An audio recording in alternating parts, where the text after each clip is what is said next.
Ya, silakan. Siapa ini? Deo Chris Rohi? Ya, Chris, silakan. Pak. Ya, Ya, suara saya jelas ya, Pak ya? jelas, jelas, Pak. Silakan, Pak. Ya, menurut saya ini memang problem bangsa kita ini, Pak. Yang sudah sekian lama terpendam dan akhirnya mulai muncul ketika ya saya boleh katakan di tahun 2017 ya, ketika Pak Ahok muncul sebagai sosok pemimpin yang kontroversi dari sisi lainnya kita bisa lihat ya. Sehingga eh, menjadi tes bagi bangsa kita terhadap toleransi ya. Ya, saya pernah berbicara di kampus tentang toleransi ini dan saya dengan lantang saya mengatakan bahwa bangsa ini harus belajar dari kita orang-orang NTT yang memang sangat menghargai toleransi, ya kan? Kita dengan sesama Muslim bisa bergandengan tangan, bisa saling membantu, memperbaiki masjid, mereka juga sebaliknya membantu memperbaiki gereja. Nah, ini yang problem bangsa kita yang menjadi tugas negara, Pak, menurut saya. Jadi juga menjadi tanggung jawab seluruh stakeholder seperti pemimpin-pemimpin agama dalam case bantuan di Cianjur ini menurut saya uh, hilangnya peran lembaga gereja ya seperti PGI ya.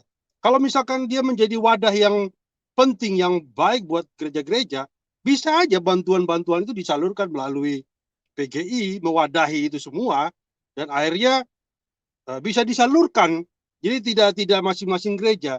Meskipun seharusnya gereja diberikan kebebasan untuk membantu. Misalkan di daerah Cianjur sana ada banyak gereja dengan berbagai denominasi, bisa aja masing-masing menyampaikan. Tapi itu problem toleransi tadi yang saya bilang, yang belum selesai di bangsa ini. Tapi kalau misalkan itu diwadahi oleh sebuah lembaga kekristenan yang namanya PGI, bisa ceritanya berbeda, Pak.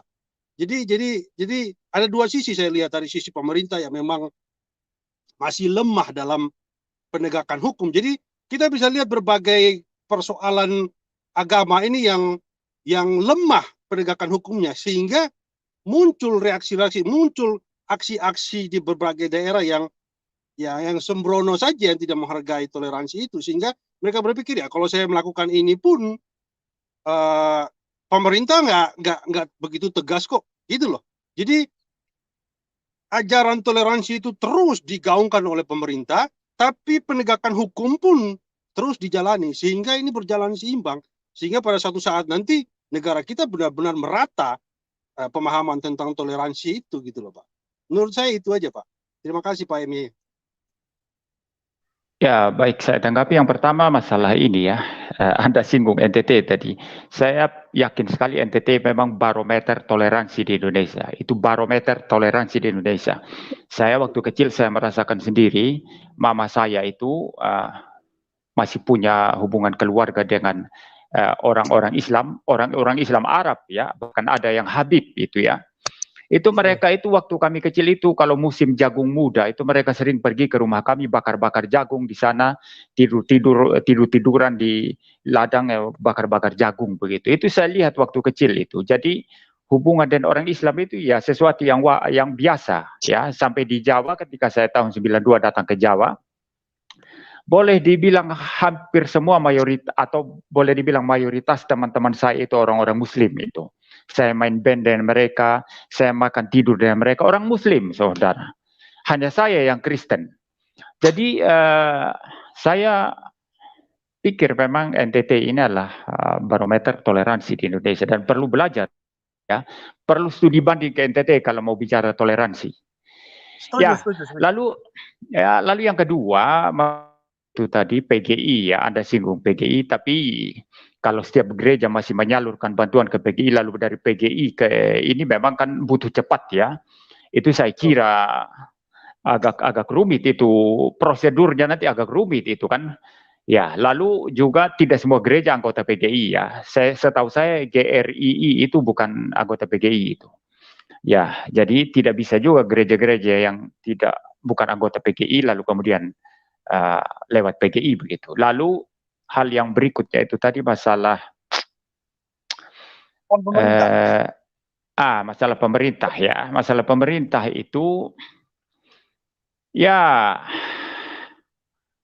saya pikir masalah toleransi ini memang harus diperjuangkan ya, karena pemerintah pun ya ada yang tegas sekali ya, tidak memberi ruang bagi yang saya katakan kadrun-kadrun itu yang suka memecah belah bangsa, suka lihat orang langsung, kalau lihat orang itu ini Kristen atau Islam ya gitu ya, ini kafir atau bukan kafir begitu ya, langsung itu yang ada di otaknya. Jadi kemanusiaan secara umum itu tidak ada di pikiran mereka ya.